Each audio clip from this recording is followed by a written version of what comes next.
Don Álvaro Climent, analista independiente, muy buenas tardes. Buenas tardes, Xavier. Usted estará contento, podrá volver a ver baloncesto en vivo y en directo. En vivo y en directo, sí, señor. Podremos disfrutar. Qué bueno es Sánchez, que nos lleva de curso. Claro que sí, hombre. En fin, desagradecidos. Don Juan Avellán, profesor del IEB, muy buenas tardes. Buenas tardes. ¿Todo bien? Todo perfecto. Empiezo con usted. A algunos les ha sorprendido la evolución de la bolsa hoy, que se ha mostrado pues su mejor sesión de un mes atrás, que la verdad es que esto ha terminado espectacular, ¿no? Sí, bueno, pues se ha publicado el índice de confianza empresarial alemán, que ha influido en todas las bolsas pues de Europa, y bueno, esperemos que el quedarnos cerca de ese 9.100 pues implique que se retrase o no se produzca esa corrección que todo el mundo habla que puede ocurrir, y que pasemos hacia la siguiente parte del año ya con perspectivas de subida. Yo es lo que me gustaría. Don Álvaro.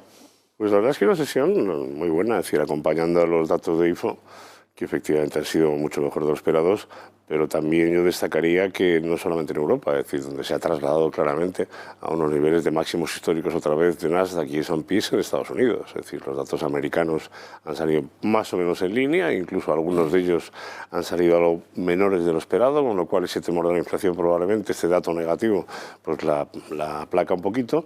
Y yo creo que poco a poco el mercado pues va reaccionando precisamente a esa tranquilidad que van mandando los bancos centrales de que la inflación es transitoria y que probablemente no vamos a tener una inflación estructural. Y yo creo que los mercados nos van acompañando poco a poco. Hoy teníamos máximos históricos en Facebook, teníamos máximos históricos en Microsoft.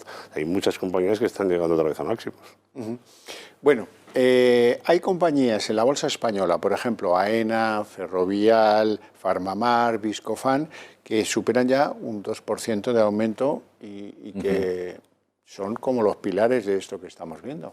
Sí, la verdad es que por sectores que ya se han descontado, pero es que lo que vemos a partir de ahora, lo que vamos a ver a partir de ahora es precisamente que empiece a tomar sentido las vacunaciones, si no tenemos otro cisne negro, que esperemos que con la vacuna Delta no sea así, pues yo creo que estamos en la línea de salida hacia el próximo semestre y tenemos un impulso, y hay un impulso económico yo creo que importante, y habrá que aprovecharlo. Si tenemos, como hemos visto, una posible corrección, pues creo que será el momento de entrar en esa corrección.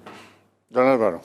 Yo creo que hemos visto la rotación que empezó en noviembre del año pasado, que empezó el sector financiero a ponerse divertido, el consumo discrecional y todo lo que es un cíclico, y de alguna manera por la inflación que hemos comentado ya en muchas ocasiones, que está de fondo y que no va a ser preocupante, pero se va a quedar y va a estar en unos niveles cercanos a 1,5 o 2. La gente lo que está buscando es valores que protegen de la inflación precisamente. Es decir, ahí tienes pues valores que puedan trasladar de alguna manera ese crecimiento de la inflación al consumidor final. Pues las farmas lo pueden hacer, las de infraestructura lo pueden hacer porque están protegidas por los contratos. En el caso de AENA yo creo que viene más por la apertura de la terminal 2 y 3, que anunció que ya se va a empezar a abrir otra vez y que va a permitir que AENA vaya recuperando poco a poco los niveles pre-COVID, aunque todavía le va a costar. Pero vamos, yo creo que en el fondo, es decir, es una rotación que vamos a ir viendo a lo largo del año en la medida en que la inflación se siga más o menos consolidando esos niveles. Bueno, sin embargo, pues lo que son los datos macro, como van siempre un poco retrasados, estamos hablando del primer trimestre, el Producto Interior Bruto pues evoluciona francamente de una manera un poco decepcionante. Vean. La economía española retrocedió un 0,4% en el primer trimestre del año por la caída del consumo y la inversión, con lo que volvió así a valores negativos después de haber registrado en el tercer y último trimestre de 2020 tasas positivas del 17,1% y del 0,0%.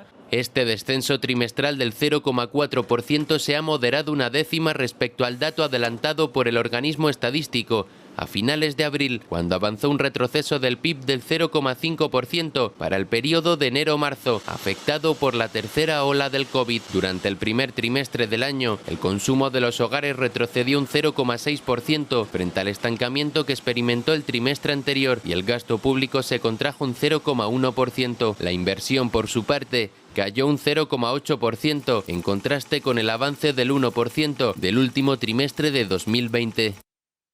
Bueno, y hay días, lamento decirlo, lo lamento enormemente, en los que uno se pregunta, oiga, pero si también están haciendo trampas en esto, si España está esquivando la recesión, pues porque han revisado, la fontanería del INE ha revisado los datos de los últimos trimestres, si no estaríamos como algunos otros mucho más dignos en Europa, que lo han admitido, bueno, ¿y qué quiere que le hagamos, no? La cosa es como es. Así es que hemos caído entre enero y marzo un 0,4%, una décima menos de lo previsto, pero pues claro, si se imaginan cómo va la cosa, da muy mala espina todo esto, ¿no?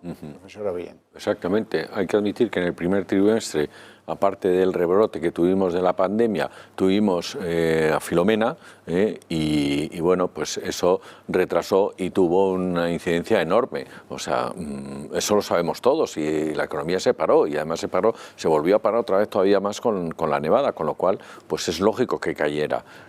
Lógico que cayera. Pero vamos a hacer unos ajustes para que no digan que la economía española ha entrado en recesión.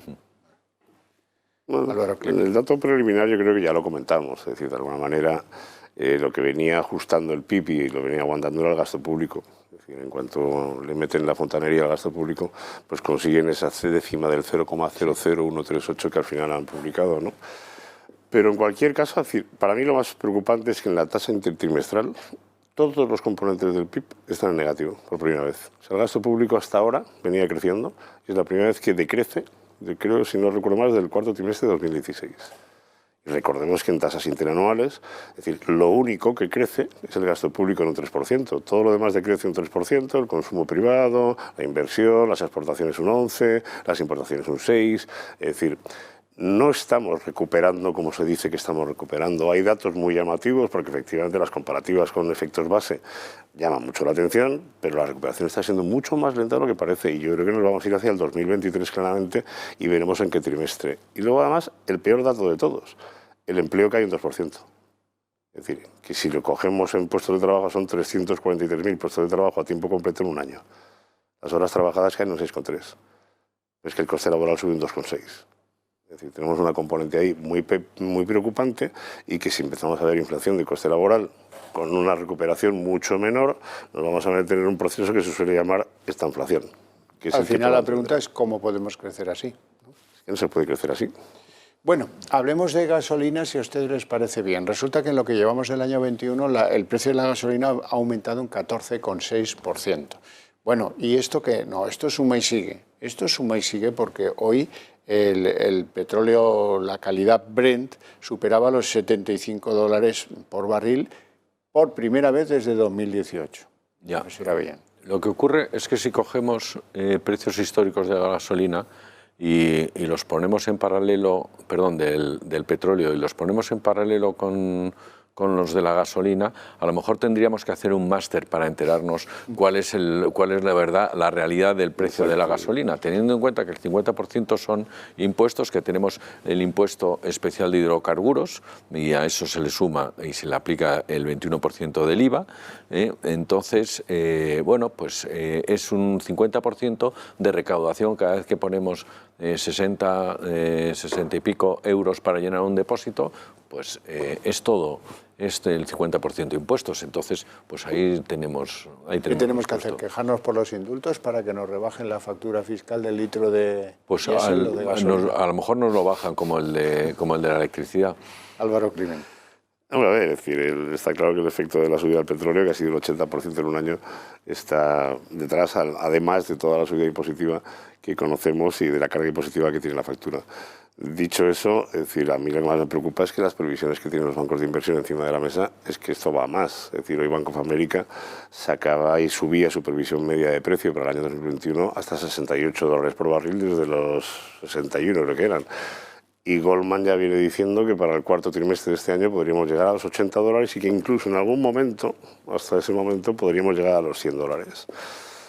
Parece que todo apunta a que el rebote de la demanda, la apertura, la movilidad, todo está presionando precisamente ante una oferta de momento que no se ha ampliado. Es decir, la única baza positiva que veo es que por encima de $60 el barril, el enquisto americano empieza a ser rentable, con lo cual parte de la producción americana que no estaba en el mercado empiece a aparecer y la OPEP se vea de alguna manera obligada también pues, a subir algo más la producción y paremos un poco ese frenazo de precios. Si no, vamos a ver un petróleo haciendo... Yo creo que nos enfrentamos a un escenario más bien largo de precios parecidos a los que tenemos ahora. Sí, probablemente. Sí, esperemos a ver qué pasa con Irán, si también es otra posibilidad que entre en el juego otra vez, que le dejen los americanos entrar en el juego y podría ser una buena baza. Porque ya está tocando a su fin la fase de contratación de los turistas y efectivamente la pista que nos da la bolsa es un poco confusa. Hay valores que dependen de lo turístico y que hoy suben, por ejemplo AENA o por ejemplo Amadeus, pero hay otros que los que están más metidos en el meollo, como IAG, bajan. ¿Qué lectura nos quedamos? Bueno, la lectura que nos quedamos es, una vez más, que dependemos de un virus y dependemos de la decisión política ante un virus. Entonces, en función de lo que hoy Alemania endurecía precisamente el confinamiento para los visitantes ingleses al país y nosotros, en principio, hemos abierto las ventanas y lo único que tenemos es la limitación del semáforo ámbar que tiene Reino Unido. Es decir, hay que recordar, y yo creo que por eso cae IAG, que es que el 22% del turismo que viene a España son ingleses, que es la misma suma de Francia y Alemania juntas. Que los ingleses se dejan en este país en el último año normal, que fue el 19, casi 18.000 millones de euros de gasto. Y que estamos hablando de que cualquier decisión de Boris Johnson, en un momento determinado, de mantener la cuarentena o incluso extenderla al semáforo rojo, eso implica una caída de beneficio en Canarias, en Baleares, en Andalucía y en todo el litoral mediterráneo. O sea que la lectura del mercado yo creo que es, hay turismo europeo que sí puede venir y que se va a apoyar en los Amadeus, en las reservas, etcétera, y en AENA en este caso, pero el grueso, el que realmente saca las castañas del fuego, está en el alero de la duda.